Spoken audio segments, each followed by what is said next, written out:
आदाब नाजरीन, आज की ताज़ा तरीन अहम खबरें। बीआरएस पार्टी में शमूलियत। हल्के असम्बली संगारेड्डी आप देखते रहें हाईटेक टीवी न्यूज़ इंडिया। ज़िले संगारेड्डी से शेख अबूबकर ब्यूरो चीफ मोहम्मद मजीद रिपोर्टर संगारेड्डी।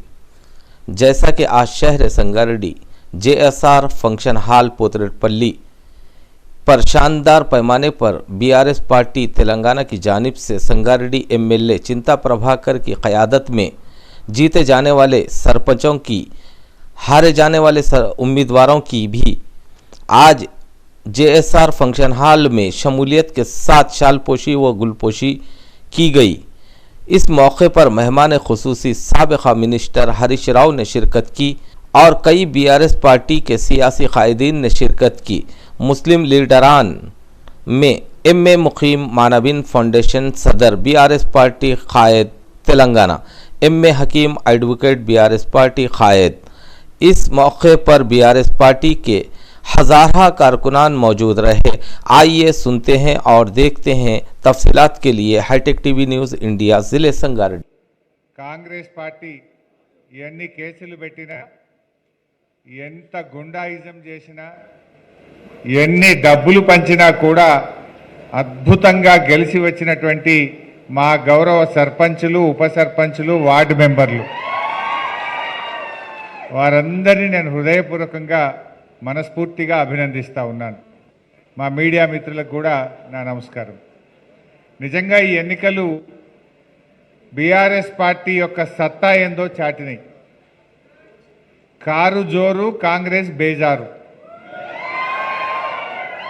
ఎందుకు ఈ మాట అంటున్నా అంటే ఎప్పుడైనా రూలింగ్ పార్టీ, ఇప్పుడు మనం కూడా 2 సార్లు గవర్నమెంట్లు ఉన్నాం, అంతకుముందు కూడా కాంగ్రెస్ ఉండే, తెలుగుదేశం ఉండే. ఎప్పుడైనా లోకల్ బాడీ ఎలక్షన్లు, సర్పంచ్ ఎలక్షన్లు అనేవి రూలింగ్ పార్టీ 90 పైసలు గెలుస్తుంది, ప్రతిపక్షం 10 పైసలు గెలుస్తుంది. కానీ ఈసారి ఏమైంది?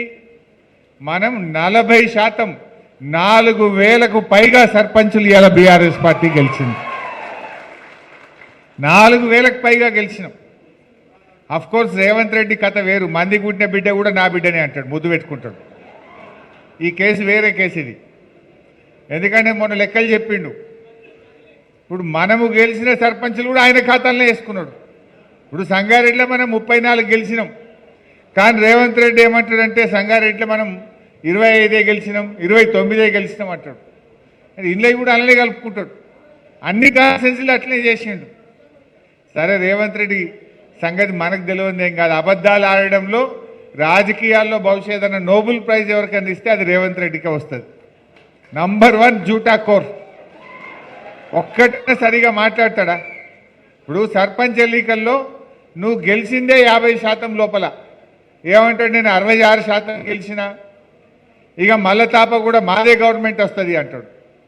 నువ్వు 66% సర్పంచులు గెలిస్తే మళ్ళా గవర్నమెంట్ వచ్చేది ఉంటే, పోయిన తాప మరి బీఆర్ఎస్ పార్టీ 90% సర్పంచులు గెలిచింది, మరి మా గవర్నమెంట్ రాలే కదా.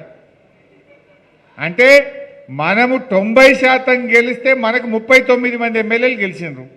66% గెలిచిన రేవంత్ రెడ్డికి ఎన్ని వస్తాయి? 10, 12 వస్తాయి. 10, 12 ఎమ్మెల్యేలు వస్తాయి. గవర్నమెంట్ బీఆర్ఎస్ వస్తుంది పక్క. నువ్వు చెప్పిన సూత్రమే నీకు చెప్తున్నా, అంతే కదా. ఇప్పుడు పోయిన తాప 10 జిల్లా పరిషత్లకు 10 మనమే గెలిచినాం. 33 జిల్లా పరిషత్, 30 జిల్లా పరిషత్లు ఉంటే 30కి 30 మనమే గెలిచినాం. 149 మున్సిపాలిటీలు ఉంటే 145 బీఆర్ఎస్ గెలిచింది. आदाब नाजरीन, आप देखते रहे हाईटेक टीवी न्यूज़ इंडिया ज़िले संगारेड्डी से।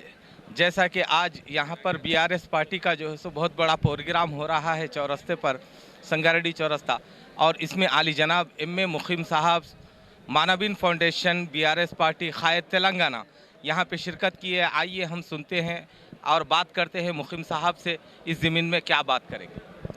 अस्सलाम वालेकुम रहमतुल्लाहि बरकातहू। अच्छा, ఈరోజు సర్పంచుల సన్మాన సభకు విచ్చేసినటువంటి పెద్దలు మాజీ మంత్రివర్యులు హరీష్ రావు గారు, సంగారెడ్డి ఎమ్మెల్యే చింతా ప్రభాకర్ గారు, అలాగనే ఇతరత్ర పెద్దలు అందరూ ఈ సన్మాన సభ కార్యక్రమానికి వచ్చి సర్పంచులు గెలిచిన సర్పంచులు, ఉప సర్పంచులు, వార్డు సభ్యులకు సన్మాన సభ జరిగింది. అలాగనే ఈ ప్రభుత్వంలో జరుగుతున్న మిస్అప్రోపరేషన్ గురించి హరీష్ రావు గారు తన ఉపన్యాసంలో గెలిచిన సర్పంచులకు అందరికీ చెప్పడం జరిగింది. అలాగనే ఈ ముఖ్యమంత్రి చేస్తున్నటువంటి అభివృద్ధిలో ఈ 2 సంవత్సరాలు ఇచ్చినటువంటి 6 గ్యారంటీలు, 420 హామీలు ఏవి కూడా ఆయన పూర్తిగా చేయలేదు. అలాగనే కొత్తగా గెలిచిన సర్పంచులను పార్టీ సింబల్ మీద కాదు, బీఫామ్ మీద కాదు, లేకుండా గెలిచారు కాబట్టి వాళ్ళను తప్పుతో బట్టియడానికి ఈ రాష్ట్ర ముఖ్యమంత్రి ఎంతో ప్రయత్నం చేశాడు. అలాగనే సర్పంచులు, ఉప సర్పంచులకు, వార్డు మెంబర్లకు ఏదైతే ఉందో ఇక్కడ హరీష్ రావు గారు ఓ ట్రైనింగ్ క్యాంప్ కూడా పెడతామని చెప్పారు అన్ని మండలాల్లో. అలాగనే దాంతోపాటు సర్పంచుల హక్కుల గురించి, ప్రజాస్వామ్యం గురించి, రాజ్యాంగం గురించి ఏదైతే ఉందో దాని గురించి కూడా చెప్పడం జరిగింది.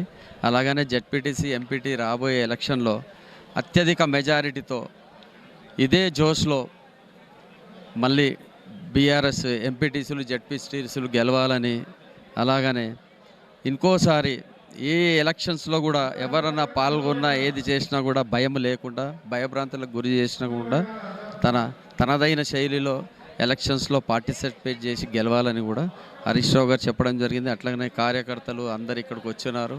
అందరూ ఈ సన్మాన సభకు విచ్చేసినటువంటి అందరికీ మా యొక్క ధన్యవాదాలు. అట్లానే ఇక్కడ ఉన్నటువంటి యువకులు, మెయిన్ యువకులకు ఏదైతే వాళ్ళకి యువతకు ఉపాధి లేక ఏదైతే ఉన్నదో దాని గురించి కూడా మాట్లాడడం జరిగింది. కాబట్టి మీ అందరికీ ధన్యవాదాలు.